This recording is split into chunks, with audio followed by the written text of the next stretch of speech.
É com grande satisfação que compartilho com vocês mais uma iniciativa do CREA Paraná, o Edital de Chamamento Público 2025, que tem como objetivo fortalecer as entidades de classe e proporcionar condições para que elas ofereçam qualificação e desenvolvimento aos profissionais registrados no Conselho. Para isso, estamos disponibilizando recursos que serão investidos em mais de 200 atividades distribuídas por todo o nosso estado do Paraná. Esse edital foca em iniciativas para promover a educação continuada, a inovação e o crescimento dos profissionais das engenharias, agronomia e geociências. Com ele, as entidades de classe podem promover cursos, palestras, seminários, revistas, hackathons e outras atividades que contribuem para a qualificação dos nossos profissionais. Outro ponto é a possibilidade de integração.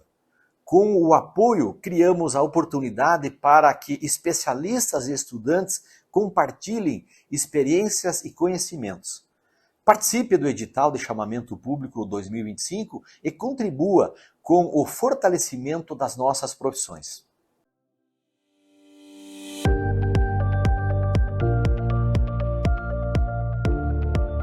Eu sou o engenheiro Murilo Braguin e você está assistindo ao podcast do Engenharia Científica. Aqui do meu lado sempre, Leonardo Negrão. Bom dia, boa tarde, boa noite. Léo, articula. Agora eu usei o jargão. Tá, cara. mas fala um pouco mais com os ouvintes. Eu tô pegando ainda, cara. Tá cedo ainda, tá cedo, tá de manhã ainda. Então tá. Vamos assim, ouvintes. No próximo eu já vou articular mais. Tá. O primeiro eu gravei só um olá, agora já foi bom dia, boa tarde, boa noite, isso aí. Eu acho que o povo gosta do Léo. Não sei por que os ouvintes preferem o Léo. Murilo, ele quer impor... Quer impor as coisas. Não. Tô puxando o tema já. Vamos lá, mas o assunto hoje é sério, hein, gente? Vamos falar sobre reforma tributária. Essa temporada que está sendo oferecida pela Ampea e pelo CREA Paraná, assim como estiveram conosco em anos anteriores. Esse ano a gente fechou aqui 12 mesacasts, por isso que a temporada tá tão boa, tá tão legal. A gente tá gravando em Londrina, depois vai para Curitiba gravar o resto, né? E tudo isso, claro, aqui com a presença ilustre do nosso presidente da Ampea, o Marcos Rodrigues, que é engenheiro ambiental. Tudo bem, Marcos?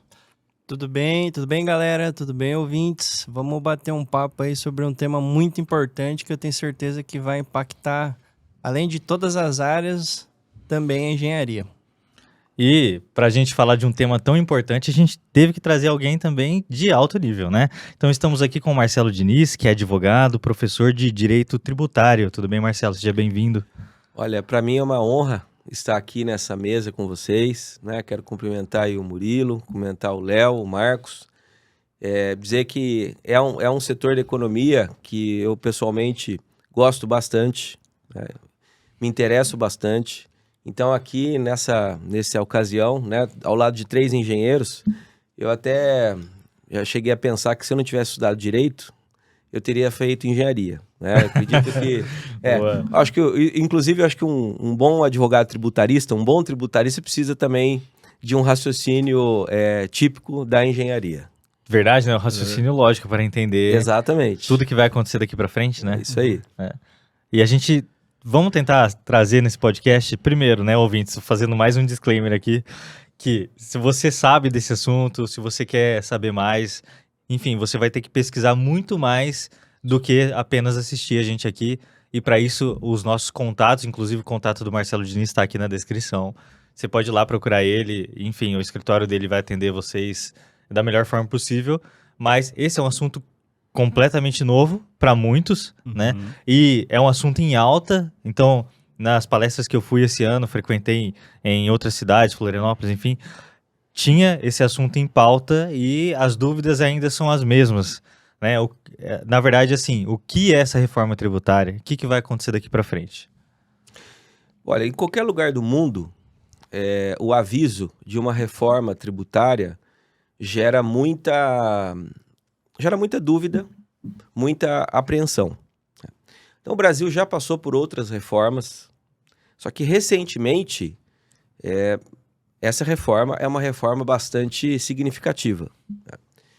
Vamos dizer que depois da Constituição de 88, em 88, né, nós tivemos a Constituição, que é a base do sistema tributário brasileiro. Houve várias reformas, micro-reformas. No entanto, uma reforma estrutural como essa, né, nós não vivenciamos. Nós não vivenciamos algo semelhante a isso nos últimos 50 anos. Então, as reformas que ocorreram com essa magnitude, elas ocorreram há muitas décadas atrás. Então, esse é o primeiro ponto. Reforma tributária é um tema, é um tabu em qualquer lugar do mundo. Aqui no Brasil, fala-se em reforma tributária. Assim que promulgada a Constituição de 88, já começou a se falar sobre a reforma do sistema tributário brasileiro. Né? Não durou muito tempo. Exatamente. Então, no entanto, muitos fatos, né, aconteceram e muitos fatores foram determinantes para que nós chegássemos efetivamente numa emenda constitucional. Então, a emenda constitucional alterou o sistema tributário. Então, para quem não é da área, para se conseguir aprovar uma emenda constitucional é muito difícil. Você tem que ter uma maioria muito relevante do Congresso Nacional, que é muito diversificado. Então, não é fácil. E uma emenda que altera a Constituição também é algo bastante poderoso e, ao mesmo tempo, discutível, na medida em que aquela Constituição que foi criada em 88, ela foi produzida por uma Assembleia Nacional Constituinte. Né? Então, aquelas pessoas ali eram as pessoas portadoras de autoridade para realmente criar uma Constituição. Então, toda vez que uma Constituição ela é emendada, né, existe sempre aquela dúvida se aquele poder que está emendando é um poder legítimo. Né? Tanto é que a gente, no jargão do direito, fala-se que existe uma diferença entre poder constituinte originário, que é aquele de 88, e o poder constituinte derivado. Seja como for, há muitas décadas há uma crítica ao sistema tributário brasileiro, sobretudo na tributação do consumo. E essa crítica dirigida à tributação do consumo, ela se fundamenta em uma série de fatores. Então, em primeiro lugar, a tributação do consumo no Brasil ela é injusta. Por quê? Uma pessoa que tem uma capacidade econômica baixa, ela compra os mesmos itens que uma pessoa que tem uma capacidade econômica alta. Então, portanto, aí existe um problema de falta de isonomia. Segundo ponto, a complexidade para os agentes econômicos. Né? O Brasil é um país que tem mais de 5 mil municípios, né? Que tem dezenas de estados. E cada município tem a sua legislação, cada estado tem a sua legislação. Então vejam, por exemplo, no segmento de construção civil, no segmento das engenharias. Né? Então a pessoa ela presta um serviço em Maringá.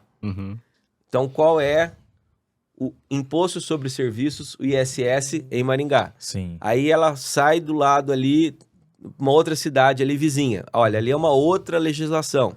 Aí a pessoa vai para São Paulo, é uma outra legislação. Aí a pessoa vai para Foz do Iguaçu, vai para Florianópolis, vai para o Ceará. E o preço de Fortaleza. venda dela é um só, né? Exatamente. Então, a precificação e a insegurança jurídica provocada por esse contexto é muito, muito relevante. Né? E o outro imposto que não toca diretamente ao segmento, né, mas indiretamente toca, é o ICMS. Então, o ISS é um imposto municipal e o ICMS é um imposto estadual. Quer dizer, eu digo que não toca diretamente, mas toca indiretamente na medida em que todos os itens utilizados numa obra, né, eles tiveram a tributação do ICMS, que é um imposto incidente sobre circulação de mercadorias e prestação de serviços de telecomunicação e transporte. Então, de alguma maneira, né, na hora que são adquiridos os insumos, a matéria-prima para uma obra de construção civil, né, seja uma obra, apenas uma obra ou uma incorporação, ali você tem toda uma carga tributária aglutinada naqueles itens. Então, indiretamente, há um impacto também. E o ICMS, ele varia também de estado para estado, né? Também. Eu lembro quando eu trabalhei com frete, aí eu tinha que calcular o frete. Aí eu ia calcular para Minas Gerais, aí tinha que botar lá acho que é 12%. Aí tinha uma usina que a gente atendia, que era no Espírito Santo. Aí já não era mais os 12%. Então, se você fizesse as contas lá, você esquecesse que, não, ali é outro. Aí você já calculava errado o seu frete. Então, todos esses pontos. Então, a reforma vem com o ideal de uniformização. Porque existe um consenso de que a uniformização ela traz segurança jurídica. Ou seja, de que as pessoas elas terão um acesso à legislação, à formação dos seus preços, né, de uma maneira uniforme. Então, olha, não faz diferença se você está estabelecido em Londrina, se você está estabelecido em São Paulo, se você está estabelecido em Foz do Iguaçu, no Rio de Janeiro, na medida em que a legislação ela é uniforme. E, portanto, né, movida por este ideário, né, a reforma tributária vem e acaba com o ISS, que é um imposto municipal, e acaba com o ICMS, que é um imposto estadual. E no lugar desses dois impostos, cria-se o IBS, Imposto sobre Bens e Serviços. E duas contribuições que são muito conhecidas, que é a contribuição do PIS e da COFINS, são duas contribuições que são devidas à União Federal. Essas duas contribuições também são substituídas por uma contribuição única, que é a contribuição sobre bens e serviços. Então, a tributação do consumo, portanto, passa a ter apenas dois tributos, o IBS e a CBS. E também existe uma inovação, né? Que é a criação do imposto seletivo, que em muitos lugares do mundo é conhecido como imposto sobre o pecado. Então, o que é o imposto seletivo? É um imposto, né, que tem esse viés da seletividade, ou seja, ele não trabalha com uma ideia de uniformidade, com uma ideia de igualdade, pelo contrário, ele trabalha com uma premissa de diferenciação, de que existem alguns produtos, alguns serviços, que fazem mal para a saúde e fazem mal para o meio ambiente. Então, esse imposto seletivo, ele tem por objetivo gravar, né, produtos e serviços que têm potencialmente, né, que de fazer mal para a saúde humana e para o meio ambiente. Seria o quê? Cigarro, bebida alcoólica, essas coisas? Cigarros, bebidas alcoólicas. Fast food também. Poderia. Então, videogames. O iFood quebra, pô. Então, a questão porque o alimento, ele é objeto de um capítulo da reforma tributária, trata da tributação do alimento, né? Então, essa questão, inclusive, muito embora aqui hoje o foco seja a tributação, né, sobre operações que envolvem bens imóveis, esse tema é um tabu também, né? Porque vamos tributar de uma maneira mais onerosa determinados alimentos que fazem mal para a saúde. Por exemplo, bebidas açucaradas, né? Mas não existe um consenso de que aquilo que é alimento, ainda que, de acordo com os especialistas, faça mal para a saúde, se deve ter uma tributação mais severa, né? Até porque hoje nós sabemos que as pessoas consomem muito mais do que consumiam antigamente, né? Então, existe uma demanda por alimentos muito grande. A gente sabe também que esses alimentos são alimentos normalmente mais baratos, então eles são mais acessíveis à camada da sociedade que tem menos recursos. Então, é muito complicado, né? Aliás, a bem da verdade, né, o direito como um todo não é um campo simples, como muitas pessoas acreditam, né? Então, olha, direito é bom senso. Então, essa afirmação, por exemplo, é equivocada, porque o direito tem um senso próprio. Aí o direito tributário também tem um senso próprio, né? Então, cada segmento do direito, ele tem um racional. Né? Então, nem sempre aquilo que pode ser algo adequado para o sistema jurídico é adequado para a sociedade. Então, né? Como eu costumo dizer, se você tira a lente, você muda a sua visão, né? Então, se você coloca a lente do economista, é uma perspectiva. Você coloca a lente do engenheiro, é outra perspectiva. Sim. Coloca a lente do jurista, é uma outra perspectiva. Marcelo, e da reforma tributária, você comentou da unificação dos impostos. Essa arrecadação, então, ela acaba que vai tudo para a União. Os estados e os municípios, eles vão deixar de arrecadar e depois porque a gente sabe que grande parte do recurso que vai para Brasília muitas vezes não retorna ou para estados ou para municípios. Então, como é que vai ficar isso? Vai centralizar tudo em Brasília, na União e essa distribuição depois? Como é que o recurso volta para gerar capital no local que você está, no estado que você está? Olha, a pergunta é muito importante. Essa pergunta é muito importante. E aqui eu vou arriscar algumas respostas. Porque realmente muitos tópicos da reforma são novos para todos. Inclusive para mim, que estou no mercado há mais de 30 anos. Né? Então, realmente, muitas vezes as pessoas perguntam acreditando que quem é da área tem uma espécie de bola de cristal, né? Imaginando como que as coisas serão. Mas essa reforma, né, só para utilizar uma palavra que todos vão entender, ela tem um quê de disrupção. Tá? E essa disrupção, ela toca bastante, e aí é uma outra perspectiva, não é a perspectiva do contribuinte, é a perspectiva do arrecadador de tributos, que é a União, Estados, Distrito Federal e municípios, por conta desse modelo centralizado, Marcos, que você mencionou. Os antigos veem isso com muita desconfiança. Por quê? Porque houve um tempo em que, sobretudo os prefeitos, eles precisavam pegar um pires e ir lá para Brasília atrás de recursos. Então, existe uma desconfiança muito grande por conta dessa centralização. Então, vejam, aquilo que inicialmente eu mencionei, que é algo muito importante para a uniformização, ela gera uma centralização. É verdade. E isso gera desconfiança, e com razão. Porque como que vai ficar a situação tributária de estados e municípios? Então, vejam. Em primeiro lugar, houve uma espécie de um acerto. Né? Isso foi negociado. Para aprovar uma emenda constitucional, se não houver um acordo com estados e municípios, a emenda constitucional não passa. Então, houve. Né? E para colocar isso no funcionamento, criou-se uma entidade que é muito interessante, inclusive, que não existe precedente na história do Brasil, que chama-se Comitê Gestor. Esse Comitê Gestor é um organismo, né, que, inclusive, nós não sabemos como que vai ser o seu funcionamento.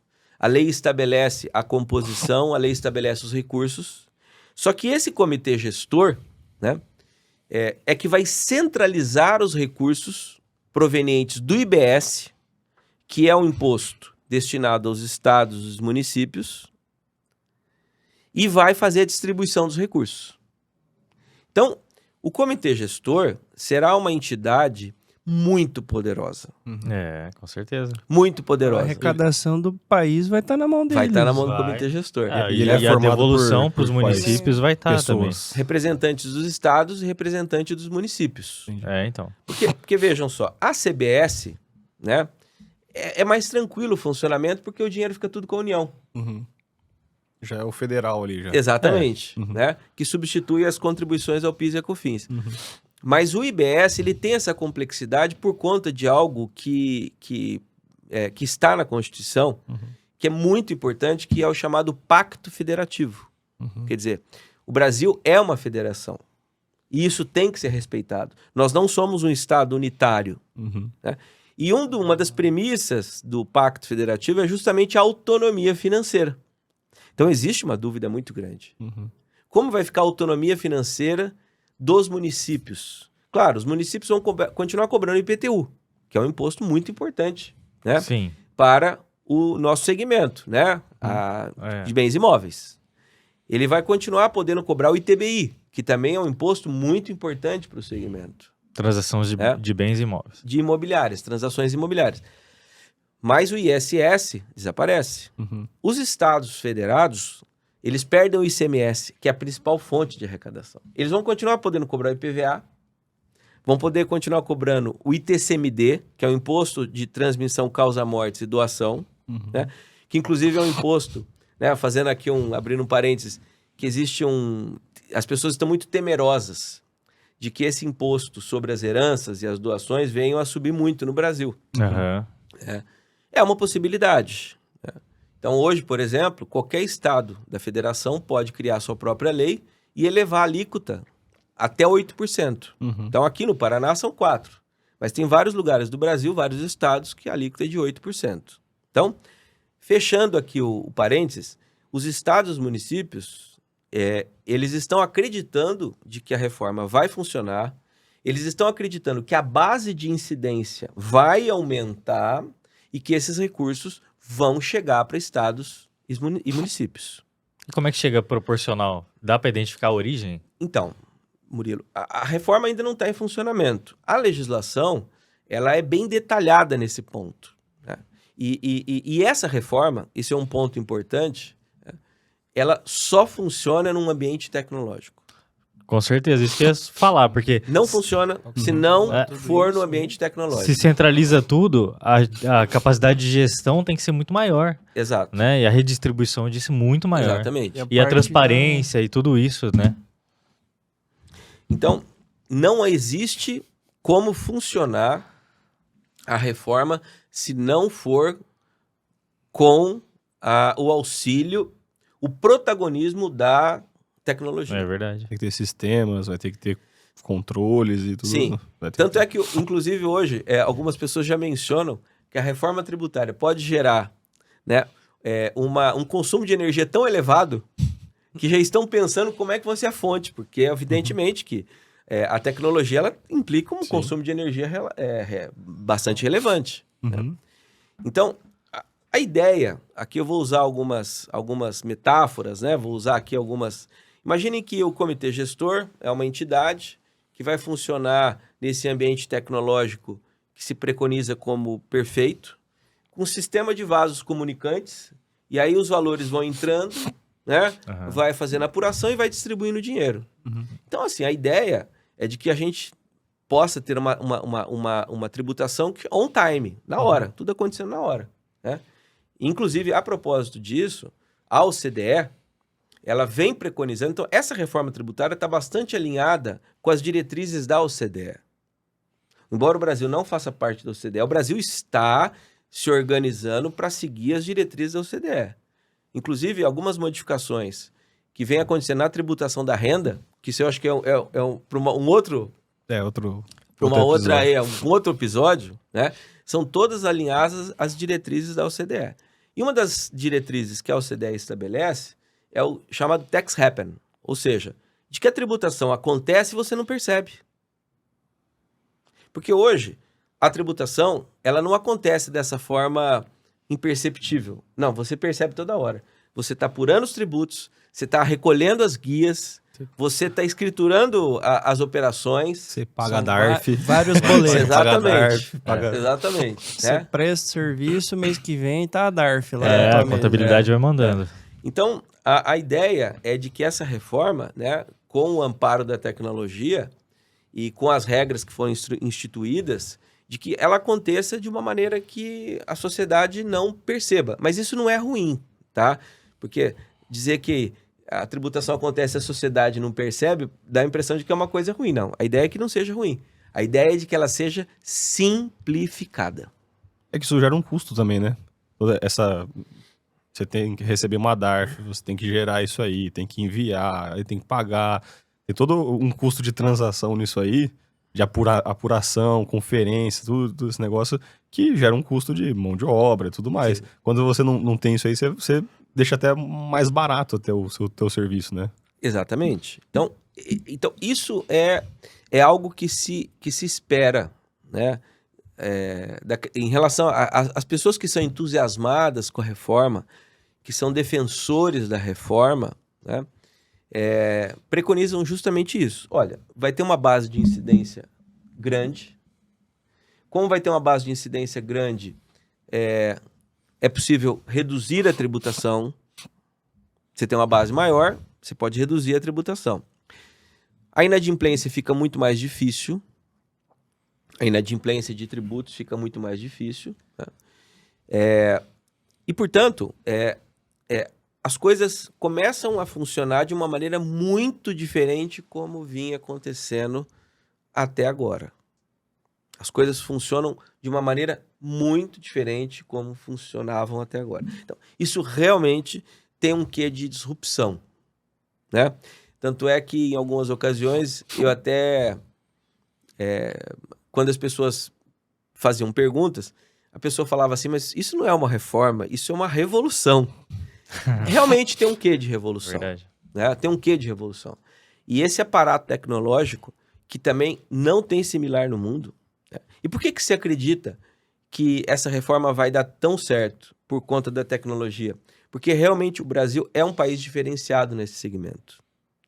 E as pessoas acreditam, sobretudo por conta da experiência do Pix. Verdade, né? Pix Deu muito é uma certo o coisa Pix, na trivial no mundo todo? Não é Não uma é. coisa trivial no mundo todo. Não é, realmente. Então, assim, os defensores da reforma, eles foram olhando essas experiências que o Brasil teve. Então, essa reforma, ela é muito significativa, ao ponto de que comenta-se de que ela é um marco na história brasileira semelhante ao Plano Real. Esse é um tempo que vocês não viveram, mas o Plano Real, né, ali em 1994... Eu tinha um ano. Um ano? Um aninho. Eu tinha 4 anos. Eu já tava com 5 já.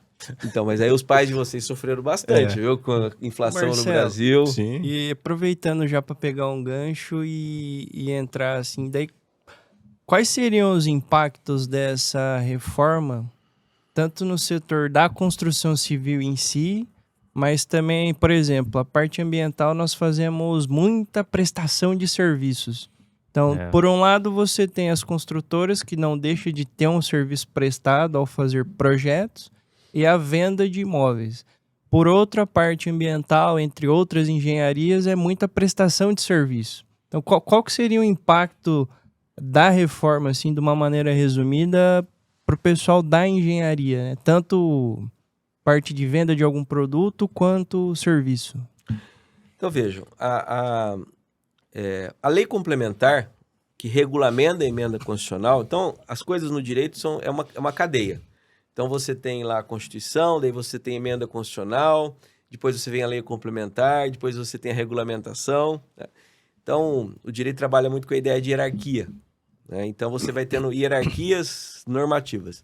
Então, a lei complementar 214, ela utilizou uma estratégia que foi a seguinte: ela criou lá um capítulo, né, para estabelecer as regras voltadas ao segmento de tributação com bens imóveis.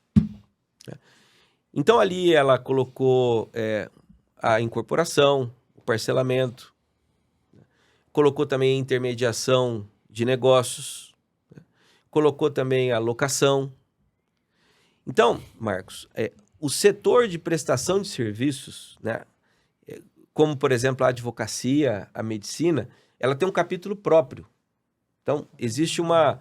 Então, assim, falando propriamente de serviços, né, estaria enquadrado num capítulo próprio, tá? E não propriamente no tópico referente à tributação com bens imóveis. Mas respondendo a sua pergunta, é muito provável, eu vou dizer imediatamente, de que vai haver um aumento da carga tributária. Por quê? Porque a reforma tributária, ela trabalha com 2 princípios muito importantes, que são a neutralidade e a não cumulatividade. O que é neutralidade? Neutralidade é a seguinte: a lei deve, tanto quanto possível, evitar que os empresários, que os empreendedores tomem decisões por conta de tributos. Que é uma coisa que isso sempre aconteceu no Brasil. Olha, eu vou me estabelecer em Londrina ou no Paraná porque aqui é mais barato. Isso sim. Né? É bem isso. Eu vou fazer importação via Espírito Santo, porque lá é mais barato, é mais vantajoso. Então, há um objetivo de que a reforma, de que a tributação ela seja neutra. Na realidade, nunca ela vai ser neutra, mas os propósitos são de que a tributação ela não seja um motivo de incentivo e nem de desincentivo para os empreendedores. E o outro é a chamada não cumulatividade. A não cumulatividade significa o seguinte: você é um prestador de serviço, você é um engenheiro, ou você é uma construtora, e aí você tem os inputs. Você adquire itens. Aham. Você adquire itens. Você ali tem despesas, tem insumos. E aí, na hora que você faz esse pagamento, desde que seja para pessoa jurídica contribuinte do IBS, você vai se creditar. Então, você vai se recuperar de um pedaço daquele investimento que você fez. E aí, na hora que você prestar o seu serviço e você der saída disso, você vai se debitar. Aí vem a ideia de imposto sobre o valor agregado. Então, você só vai pagar sobre aquilo que você agrega, porque aquilo que entrou para você, você vai recuperar. Então seria, dando um exemplo um pouco mais prático assim da área da ambiental. Peguei um projeto, eu vou ter que contratar, sei lá, uma empresa para instalar poço para monitorar a água. Então eu emiti uma nota para o meu cliente num imposto de 10%, por exemplo. Fiz uma subcontratação, porque não é a minha especialidade instalação de poço, mas eu precisava daquilo para falar para o cliente que a água subterrânea estava tudo ok. Então, parte do imposto da empresa da instalação do poço, ele retorna para a minha empresa em si. É isso? Mais ou menos esse funcionamento? Exatamente. A não cumulatividade, falando em termos mais econômicos, ele tem um efeito de recuperação. Tá? Ou seja, você faz lá um gasto, mas você recupera. Né? Você recupera a tributação incidente sobre aquele gasto que você fez. Para que a gente possa, né? A reforma, ela acredita que uma das coisas que atrapalham muito a tributação no Brasil são os resíduos. Ou seja, são tributos que se pagam e que você não consegue recuperar. Então, nesse exemplo, Marcos, a subcontratação que você vai fazer, você vai se creditar. Mas você acredita numa totalidade? É parcial? Você se acredita de acordo com as alíquotas de IBS e CBS incidentes sobre aquela operação. Então, por exemplo, se você fez se você teve um dispêndio de 100 mil reais, só para facilitar aqui, tá? Apesar de que é um podcast de engenheiros, né? E o público é de engenheiros, mas como eu não sou da engenharia, então eu vou trabalhar com números mais fáceis. Então, se você tem, por exemplo, uma alíquota de 10%, você vai recuperar 10 mil reais. Você vai se creditar de 10 mil reais. Tá? Só para facilitar o raciocínio, né? Você vai se creditar disso. Então, isso aí é um crédito de acordo com o que você já pagou de imposto em contratação, em compra e outras coisas. Exatamente, compras. Tanto é que, assim, ó, veja só. Eu vou fazer aqui um spoiler, Murilo, porque pode ser que você fosse fazer essa pergunta, então eu já vou falar, né? Fui obrigado a falar por conta aqui da pergunta do Marcos, né? Qual o impacto que a reforma pode ter para o segmento? Sim. De bens imóveis de modo geral. Engenharias, loteamentos, construção civil, intermediação de negócios, etc. Eu vejo assim, 2 riscos, tá? Primeiro, de aumentar a terceirização. Porque o que acontece? Na hora que você fizer essa subcontratação, se aquela pessoa que você escolheu não tiver uma empresa constituída e que possa te dar esse crédito, você vai falar assim, não vou fazer negócio com você não. Ué. Né? Então, pode ser que muitos segmentos comecem a terceirizar para que quando fizer os pagamentos, haja o direito ao crédito. Porque, infelizmente, folha de pagamento não dá crédito. Olha só, é o que vai acontecer. Folha de pagamento não dá crédito. Então, pode ser que você organize o seu negócio de maneira de que você, olha, eu preciso ter um menor número de funcionários, vou focar na terceirização porque eu preciso recuperar. Ué. Vou dar um exemplo. A minha empresa de construção de cabanas. A nossa mão de obra é totalmente terceirizada. Hoje em dia, o que eu faço? Eu pago, contrato aquela mão de obra, sabendo que ali tem um imposto, vamos dizer que eu vou contratar um pedreiro lá, 10 mil reais. Então ele vai pagar 600 reais de imposto ali, de ISS, né? Só que eu, quando vendo a cabana para uma outra pessoa, eu coloco o meu imposto sobre a venda da cabana, que vai ser 6% em 200 mil, vamos dizer. Aí eu vou começar a ter um crédito dessas pessoas que eu vou contratando. Exatamente. Tanto da mão de obra, quanto dos insumos que eu comprei, itens mesmo. Materiais de construção, né? Exatamente. Olha só que interessante isso. É Então, bom para os negócios. Sim. Tanto é que, assim, existe uma promessa, uma crença de que a reforma, ela pode trazer um círculo virtuoso. Uhum. Porque o que acontece? Um vai puxar o outro para formalidade. Exatamente. É o que eu imagino. Um vai puxar o outro para formalidade. Né? Na realidade, isso não é algo, digamos, novo no Brasil, né?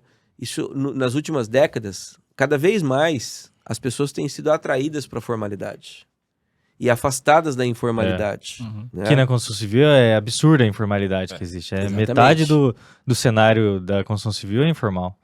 E aí, Murilo, aí entra o segundo. Não vamos dizer que não é risco, mas vamos falar de impacto, que eu acredito que o segmento da construção civil, de modo geral, vai ter, que é o seguinte: aqui no Brasil, né, a construção civil é uma construção civil de canteiro. Ou seja, os construtores vão lá e eles fabricam, Uhum. É isso mesmo. né? E isso exige que canteiro. Precisa de muita gente. O que eu acredito que vai acontecer? Vai crescer demais a aquisição de construções modulares, como que vocês chamam? Isso. Eu tenho um exemplo bom disso aí. Industrialização. Vai industrializar. Olha só que fala fantástica. Esses dias eu estive na presença do José Carlos Martins, presidente do Conselho da CEBIC, e ele falou muito bem desse tema, com muita propriedade, né? E ele falou isso, que o que ele está chamando, a transformação do cenário da construção civil, e não só da construção civil, outras indústrias, de componentização.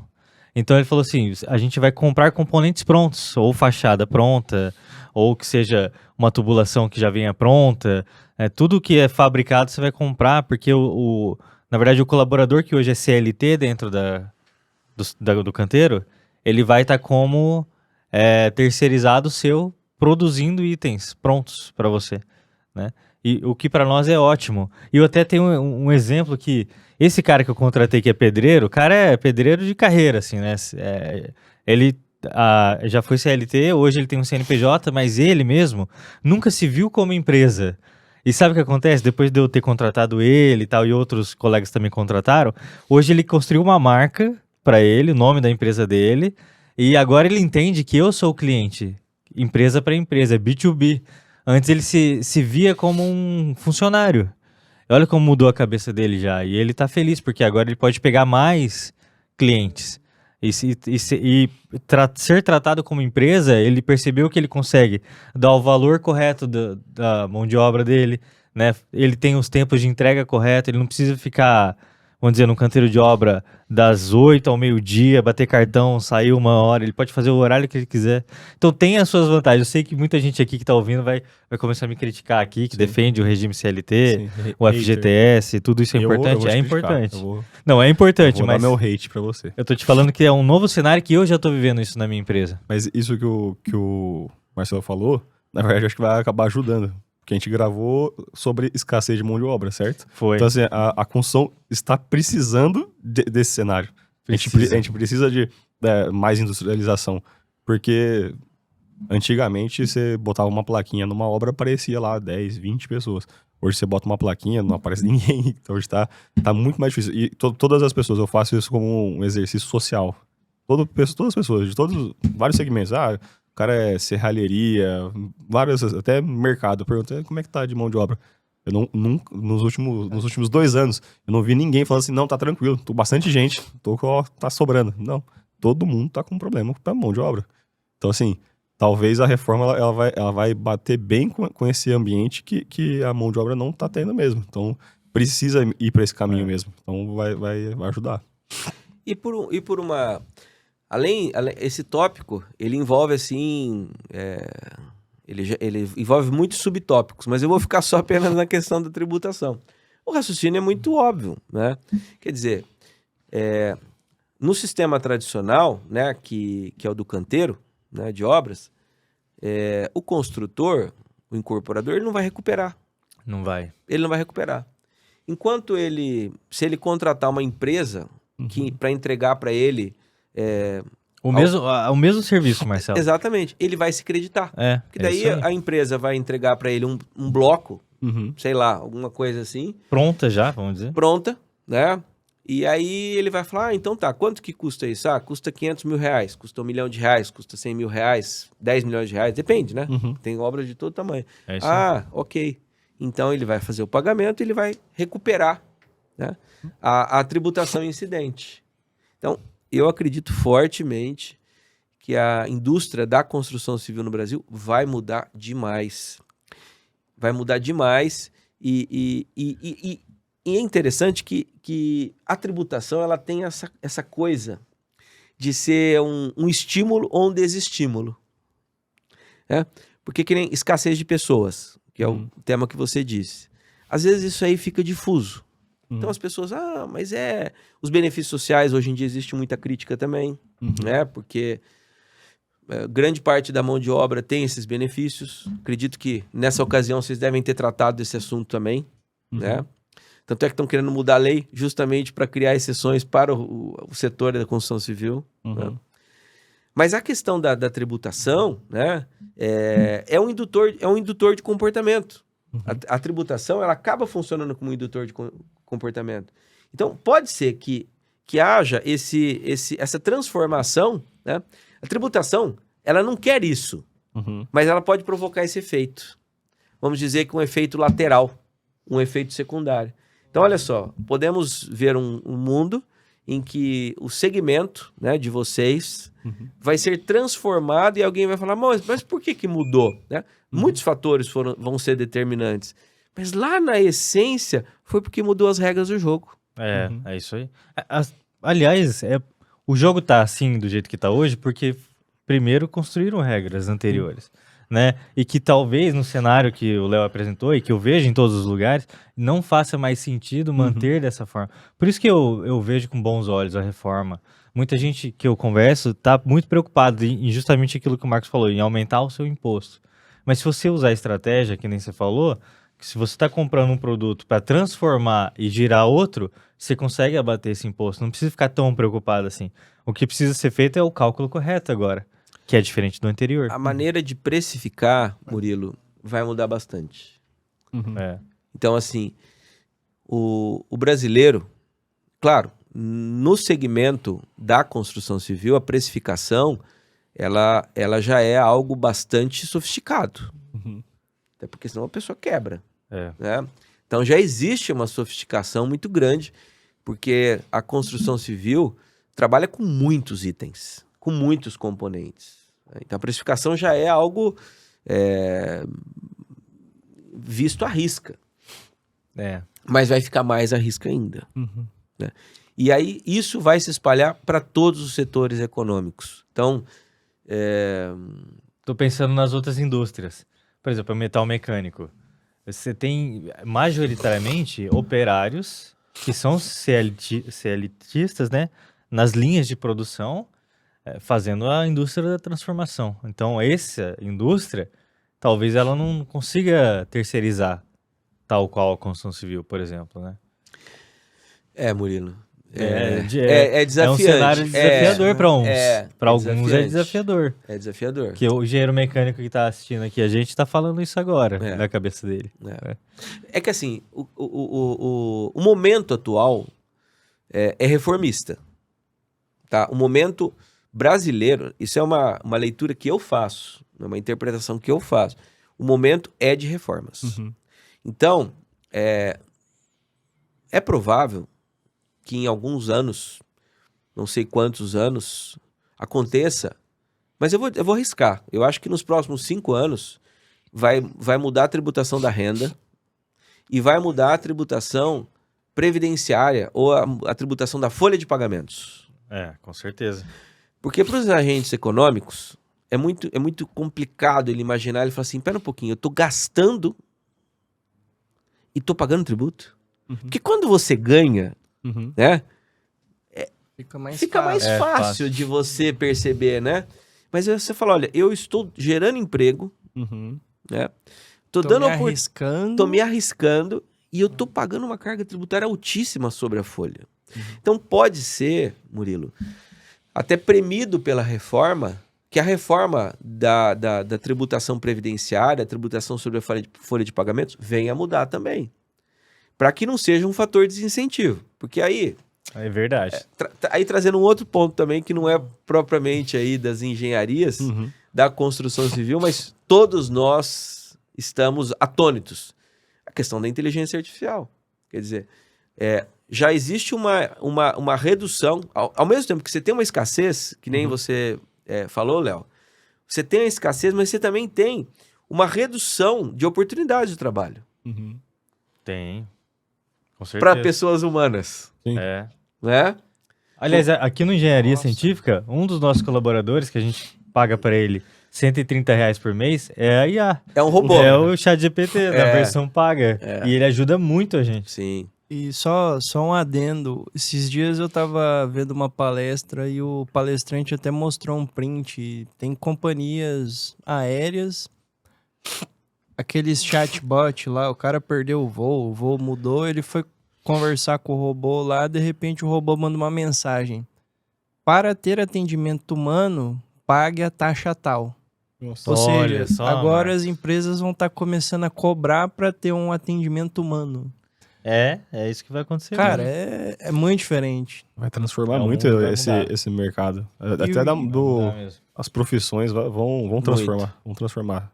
E Marcelo, eu queria pegar um outro gancho para entrar na parte do Conselho de Engenharia, até que você comentou que talvez mude essa parte da folha do pagamento.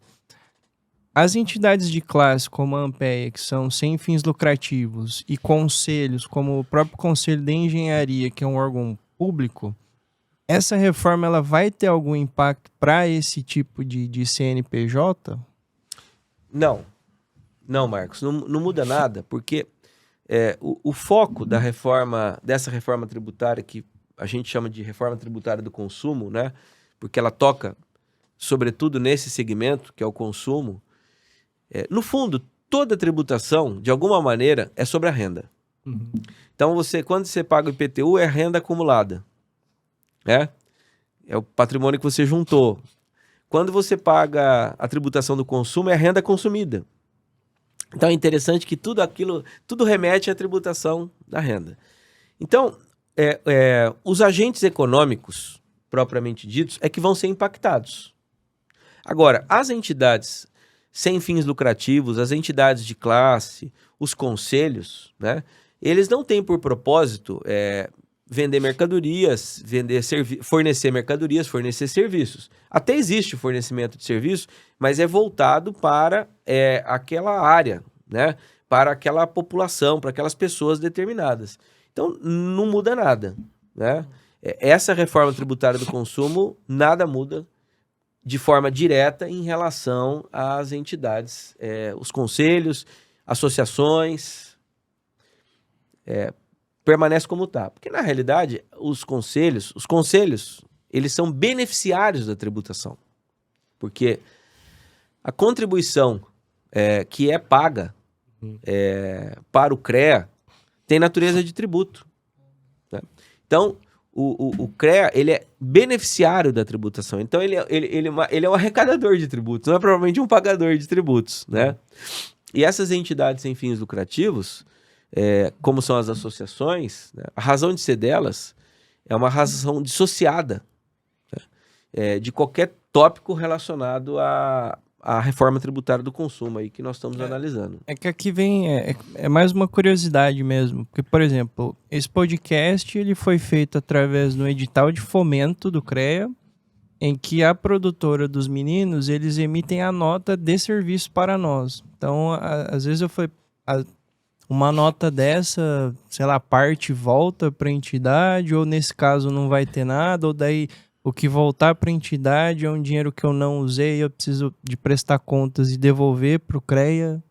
Olha, mais nesse sentido. Assim, mais uma pergunta muito importante, que é a seguinte, porque o que nós estamos discutindo, que é a reforma tributária do consumo, ela vai funcionar dentro de um ambiente de contribuintes.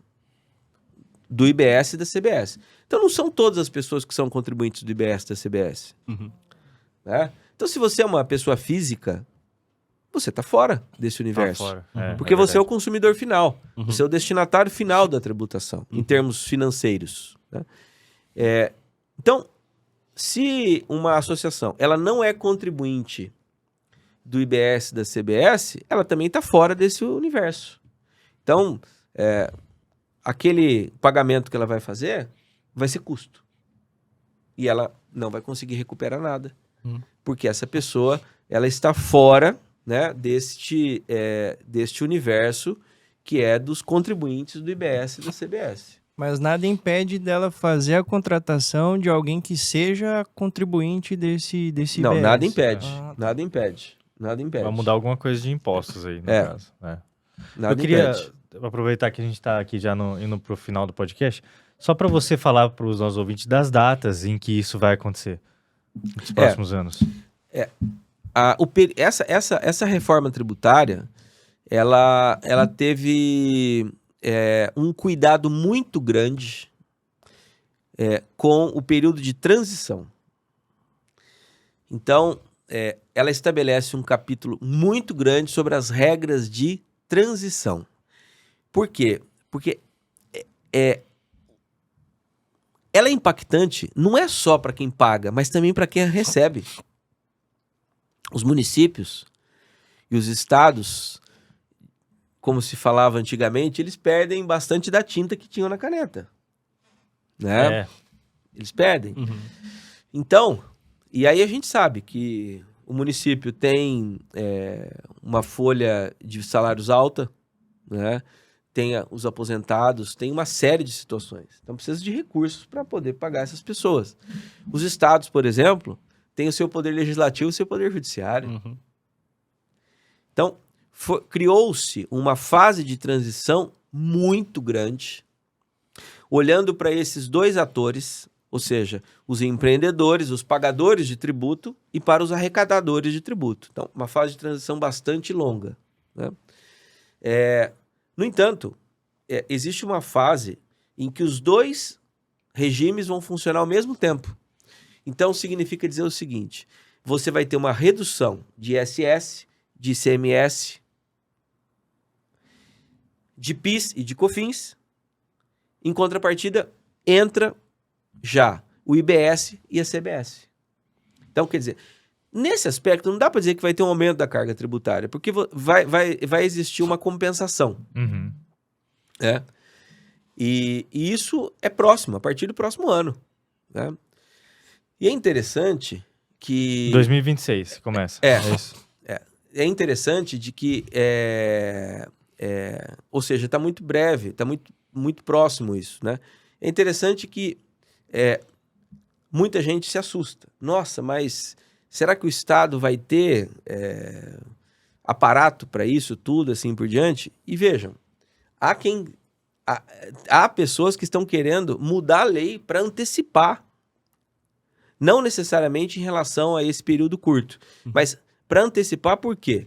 Porque as autoridades, né, em reuniões aí com as Big Techs, entendem que o Brasil vai dar conta. Que o Brasil vai ter aparato tecnológico para dar conta da reforma.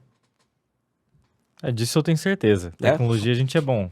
Então, o Brasil vai ter aparato para isso. Então, isso é algo bastante emblemático. Então, porque a gente pensar em simplificação, esse momento de transição, ele vai meio que contra a simplificação, né? Fica o nosso meio... nem ali, nem aqui.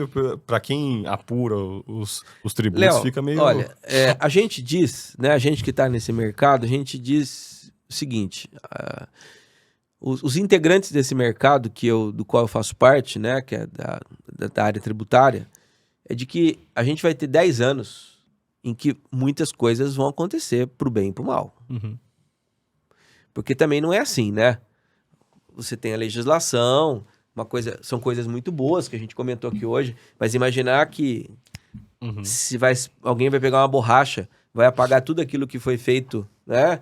E uma coisa nova vai surgir, isso é utópico. Então, os primeiros 10 anos vão acontecer muitas coisas no Brasil, pro bem e pro mal. Tem todo o cenário macroeconômico também, né? Também. Que pode influenciar nisso. O cenário macroeconômico e também a questão da adaptação dos contribuintes. A adaptação das empresas. E aí, infelizmente, muita gente vai ficar pelo caminho. Uhum. Porque são pessoas que não vão conseguir se adaptar.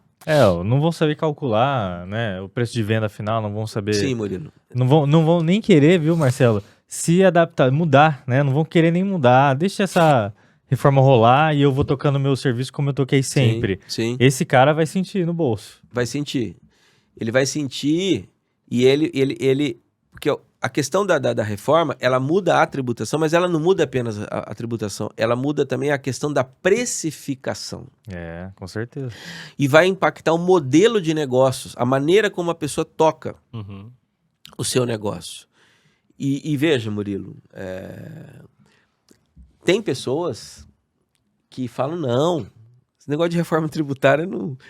Isso não existe. Aí não vai pegar. Não vai pegar. É isso que eu já ouvi, não vai pegar. Tem gente que nem sabe que já foi aprovada uma emenda constitucional e uma lei complementar.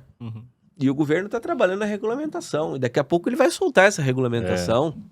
Né? É igual o Pix. Eu lembro que deu um bafafá gigantesco. Hoje em dia é raro você ver pessoa com cédula. Sim. Por exemplo, eu não lembro a última vez que eu tive uma cédula de dinheiro comigo. Eu conheço um empresário que falou pra mim que ele não acredita em Pix. Então, é quase como se fosse a religião, não acredita em Pix. A loucura. Isso que você disse é bem interessante, Murilo, porque não é uma questão de acreditar ou não acreditar como se fosse o mundo das crenças, né? Crenças religiosas, por exemplo, né? E sim, é um dado da realidade, tá aí. Tá aí. Não negue porque você vai levar uma invertida. Fato ou não, vai existir. Vai existir. Vai existir. E é o que todo mundo vai passar. Todo mundo. O mais importante é ter o conhecimento. Sim. Para não errar. Sim. Gente, vamos fazer o seguinte, ó. Esse podcast tá chegando no fim. Vou falar aqui com o ouvinte. Se você gostou, já sabe, os links estão aqui na descrição. A gente também distribuiu esse Reels aqui. Vocês devem ter visto o Reels pelo Instagram inteiro. Então, vai lá e comenta a sua opinião. A gente quer saber, você. O que o nosso ouvinte do Engenharia Científica tá pensando, Léo? Isso. Essa é a dúvida. Comenta se você acredita no Pix ou não. Se você é do time da seita do Pix. Ou se você é do time que é a favor da reforma ou contra. A gente quer saber. Vamos tentar entender como é que tá a cabeça da engenharia do Brasil. Sim. Aqui via Engenharia Científica.